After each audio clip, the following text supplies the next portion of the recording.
Le suspense n'a pas été très long. Madame Vassal ayant obtenu la majorité absolue est proclamée présidente de la métropole Aix-Marseille-Provence Métropole. Ce matin au Faro, c'est la présidente sortante Martine Vassal qui a été réélue à la tête de la métropole Aix-Marseille-Provence. 145 voix pour la candidate LR, soit la majorité absolue fixée à 121. Et après une longue campagne qui s'est conclue par une défaite aux élections municipales à Marseille, l'émotion était vive.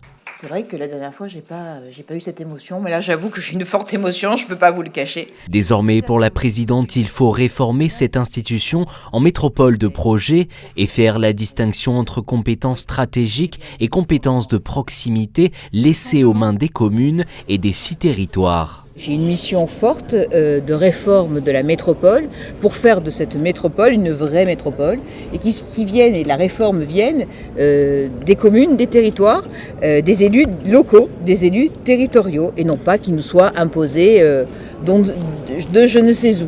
Du côté des autres candidats, le maire communiste de Martigues, Gaby Charroux, qui a récolté 61 votes, souhaite voir s'imposer une métropole plus solidaire et plus humaine.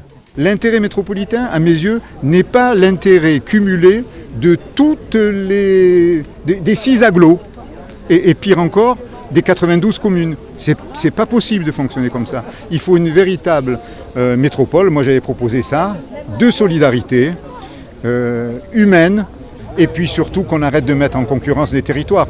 Jean-Pierre Cérus, maire LREM de la Roque d'Enterron, qui a fini 3e avec 22 voix, s'est dit regretter que la présidente n'ait pas abordé le sujet de la conférence métropolitaine des maires. J'espère qu'elle s'appuiera plus sur la conférence métropolitaine des maires. Je regrette qu'elle n'en ait pas parlé, parce que sans modification institutionnelle, dès aujourd'hui, elle pouvait dire cet après-midi, je réunis les 92 maires, et avec eux, je réfléchis non pas à une réforme institutionnelle, mais comment on fait pour décider ensemble. Autre candidat de dernière minute, le conseiller municipal RN de Marseille, Stéphane Ravier, a obtenu 11 suffrages. Gaby Charroux. Après l'élection du président, place cet après-midi à la désignation des vice-présidents.